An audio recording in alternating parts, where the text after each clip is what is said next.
Letter 12. Digging is the first operation necessary in gardening, as nothing can be done in the way of cultivating the soil till it has been first pulverized, so as to allow the fine delicate roots of the plants to penetrate among its particles. It is also necessary that the air should have access to the roots of plants, as they depend for their nourishment almost as much on the carbon and other elements which they absorb from the air, as on those which they obtain from the soil. On this account, it is necessary not only to dig the soil well before anything is planted in it, but also to fork it over occasionally, whenever its surface becomes hardened and impervious to the air and rain. When manure is applied also, it is customary to dig it into the soil, and ground is occasionally trenched, in order to bring up fresh soil to the surface, whenever the surface soil appears to be exhausted and to want renewing. The operation of digging requires considerable strength, as it requires first to be able to force the spade into the ground, and then to raise as much earth as will lie upon the spade, and turn it over. It is, however, a fine healthy occupation, not only from its calling the muscles into vigorous action, but from the smell of the new earth being particularly invigorating, and you might have a lady's spade, with a smooth willow handle, that will enable you to dig a small bed, without much difficulty. You will be surprised, however, to find, if you try the experiment, that there is an art in digging, as well as in everything else, and that it is extremely difficult, both to dig in a straight line, and to make the ground look even tolerably level, after it has been dug over. Raking, though it appears so simple, also requires considerable skill, to make the ground look smooth and perfectly level. Forking is not so difficult, as it merely requires to have the fork pressed into the ground, and then pulled backwards and forwards, so as to loosen a portion of the soil, without turning it over. There are two sorts of hoes: the draw hoe, which is used for drawing up the earth to any plant that is to be earthed up, and the thrust hoe, which is principally used for destroying weeds. There are many varieties of both these forms, but the common kinds, I think, you will find the best. The most useful instrument, however, for you, will be a trowel, and this you will find indispensable, as, without it, you will not be able either to transplant or pot a single plant. Some persons use what is called a transplanter to enable them, when they take up a plant, to remove it without disturbing the roots, but, as far as my own experience goes, I think these instruments are more troublesome than advantageous, and I prefer using a trowel. You will also want a budding knife, and a sharp knife for making cuttings. You will find a pair of pruning shears with a sliding joint extremely useful. Plants are propagated either by seed or by division. When they are to be propagated by seeds, the ground must be either dug or forked over and made level. It is then firmed by beating it with the flat part of the spade, rolling it, or in any other manner, and the seeds are scattered over it, if they are to be sown broadcast, and covered with earth the same thickness as themselves. When seeds are to be sown in drills, a narrow furrow must be made, by drawing a stick along the ground in a straight line, or in any other way, so as to make the bottom of the furrow firm, and the seeds must be dropped into it, at regular distances. The furrow is then filled in, so that the seeds may be covered to the same depth as their own thickness, and the earth is slightly pressed down, and afterwards raked over. Larger seeds are sown in separate holes made by a dibber, as are the sets of potatoes, but the after processes are the same in all, and bulbs and tubers are planted as large seeds are sown. There are several ways of propagating plants by division, viz. taking off suckers, making layers and cuttings, and budding, grafting, and innerking. Propagation by suckers is very simple. Many plants have a portion of their stems underground, from the buds in which new upright stems rise into the air and fibrous roots descend into the ground. It is thus only necessary to divide the horizontal underground stem and to take up the young plant carefully, without injuring its roots. Suckers sometimes spring from the collar of the old plant, and when this is the case, they require more care in removing them, to avoid injuring the plant from which they spring. Runners are suckers proceeding from horizontal stems above ground, and offsets are the suckers of bulbs, as they proceed either from the root plate, which is the compressed stem of the hyacinth, or from the main body of the con, which is, in fact, the stem, as in the crocus. Layers are produced by imitating the process of nature in making suckers, as, in making layers, a joint of the upper stem is buried in the ground and kept moist to induce it to throw out roots, the buried stem being generally slit or twisted at the joint, so as to prevent the return of the sap and occasion it to expend itself in roots instead of circulating in its ordinary way through the branch. As soon as a layer has produced roots, it becomes the same as a sucker and may be treated in exactly the same manner. Cuttings are portions of a plant cut off just below a bud and buried in the earth to induce them to throw out roots, which is done most effectually by exposing them to warmth and moisture and shading them from the light, as that has a tendency to draw the sap towards the leaves, whilst warmth and bottom heat dispose the cuttings to throw out roots. On this account, cuttings always strike most readily when the pots, in which they are planted, are plunged into a hotbed and covered closely. It must be observed in making cuttings that they ought in most cases to consist of 2 buds, from the lower one, of which the new roots are to spring, while the upper one is to produce the stem of the new plant. Cuttings must always be made quite firm at the base, and they generally strike most readily when the bottom of the cutting, which is cut through a joint and quite flat, rests against a piece of the drainage, or even the bottom of the pot, being in both cases pressed so closely against its earthenware support as to exclude the air.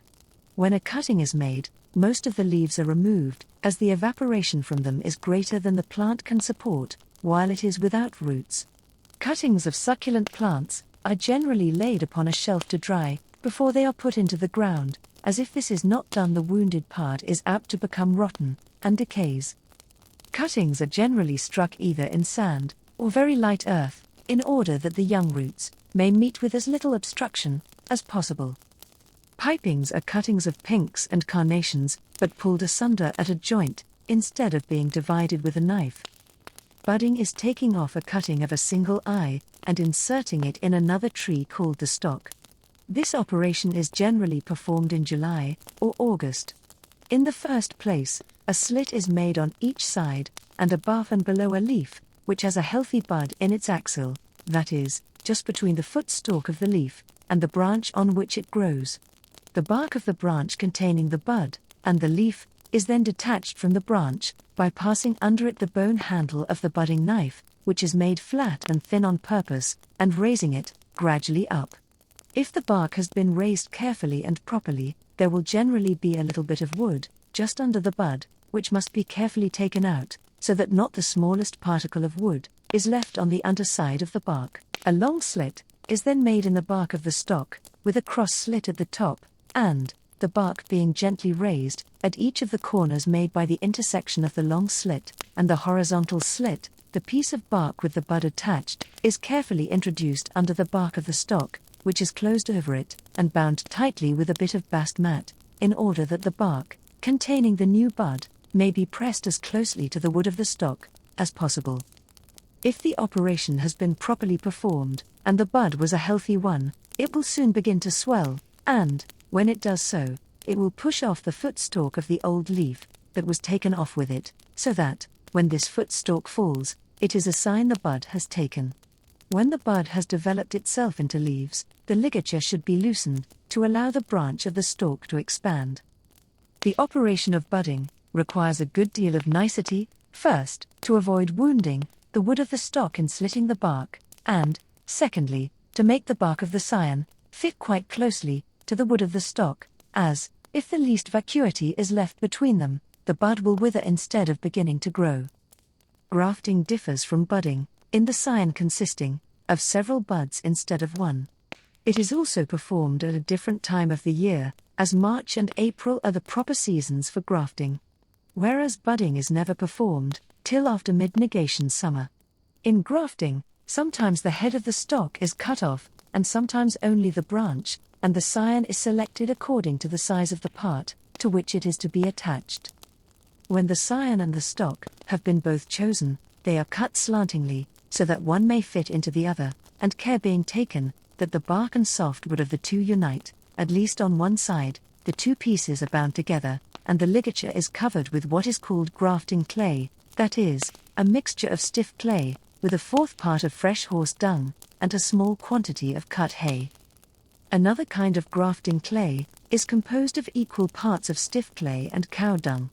It is of very little consequence whether the scion and the stock are of the same diameter, provided they are so cut and fitted as to leave no vacuity between them, in those parts where the union is to be effected, and, to keep them quite closely attached to each other, it is customary to form a tongue, or little projecting part, by making a slanting cut in the scion, and to make a corresponding slit in the stock, to receive it. There are several kinds of grafting, but that which I have described, and which is called whip, or tongue grafting, is the most common, and it is always performed with the firm, or ripened wood. There is, however, another kind of grafting, now becoming common in the nurseries, which is performed with the young, or unripened wood, and this is called herbaceous grafting, because the parts of the stem, with which it is performed, are as succulent as the stems of herbaceous plants.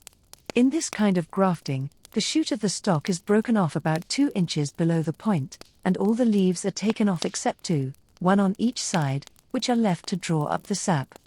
The stock is then split with a very sharp knife, between the leaves left on it, and, the base of the scion, having been cut into a wedge shape, it is fixed into the cleft made in the stock, which is bound tightly up, with strips of cerecloth, or coarse cotton cloth, covered with grafting wax, made of equal parts of turpentine, beeswax and rosin, with a little tallow, melted together. Innoking bears considerable resemblance to layering, as it is performed without separating the part, which is to form the new plant. A branch is bent from a living plant and partly cut through, and, the tongue thus formed, being introduced into a slit made in another plant, the two are bound closely together. It is obvious that this mode of grafting, which is called innoking, can only be practiced with plants in pots, as it requires the two plants that are to be united, to be brought close together, and to remain so, till the graft has taken effect. You must observe that, in all kinds of grafting and budding, there must be a considerable degree of resemblance between the scion and the stock, for the graft to take effect. Thus, though one stoned fruit may be grafted on another, such as the almond or peach on the plum, a stoned fruit cannot be grafted on a kerneled fruit, such as a plum on an apple or a pear.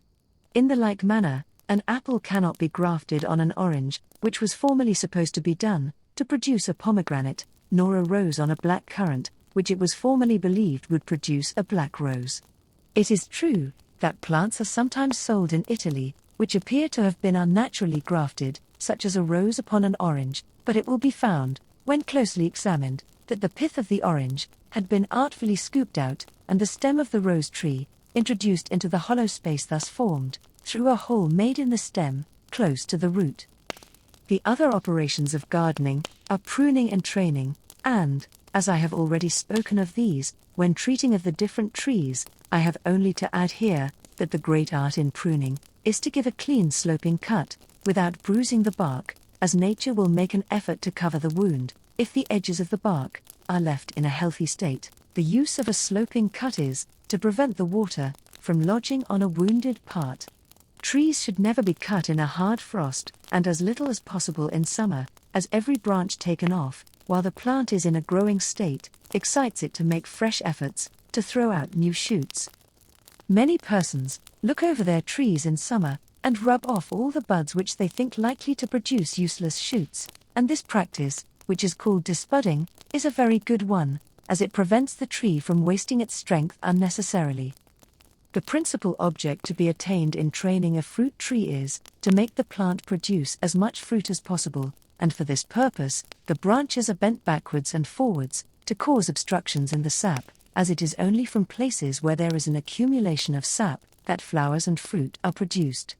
Another object in training standard trees is, to let the air into the center of the tree, so that it may ripen the wood, and a secondary object in training trees against a wall is, that every part of the wall may be covered. I cannot quit the subject of gardening, without saying a few words on manures. The object of manuring ground is, to supply the soil with certain properties, which are necessary for the nutrition of the plants, and this is done partly by adding animal manure, and partly by adding some earth, in which the soil of the garden may be deficient. The new manures which have lately been so fashionable, are of both kinds. Guano is the dung of sea birds, which has been accumulating for ages on islands off the western coasts of Africa and South America, and nitrate of soda and Humphreys compound are mineral substances which are very efficacious in promoting vegetation. The best vegetable manure is formed from decayed leaves, and this is a manure which may always be used with perfect safety, whereas the others are very injurious if used in too large a quantity. After telling you how to grow fruit, I must next tell you how to keep it. A proper fruit room is fitted up with broad shelves, or wooden trays with rims, in front to prevent the fruit from falling off, and divided into compartments for the different kinds.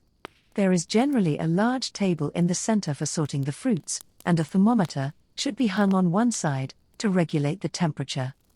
According to Dr. Lindley, the essential points for a fruit room are a low and steady temperature, dryness to a certain point, for apples are found to keep best in a rather damp atmosphere, and exclusion of the external air. To this he adds that it is necessary to keep the fruit in comparative darkness to prevent it from becoming shriveled and ripe prematurely, that the temperature of the room should not be much above 40 degrees, and that the shells should be of white deal, as that wood does not give an unpleasant taste to the fruit. Fruits keep best when laid separately, so as not to touch each other, and sometimes pears may be kept by packing them in fern, and grapes by packing them in jars in sawdust. Walnuts and chestnuts should be kept in rather a moist place, and covered with fern, to exclude the air as much as possible, as they are much injured if they are kept too dry. I may here mention that when sweet chestnuts are sent to the table, they ought always to be boiled first, and roasted afterwards, as, if they are roasted without previously boiling, it is scarcely possible to cook them sufficiently to make them wholesome. After they have been boiled, before they are put down to roast, care must be taken to prick the skins, as, if this is neglected, the chestnuts will fly about in all directions as soon as the outer skin becomes parched. If you are enjoying Ambience World's narration of The Lady's Country Companion, please consider subscribing and hitting the notification bell so that you will not miss out on the next chapters.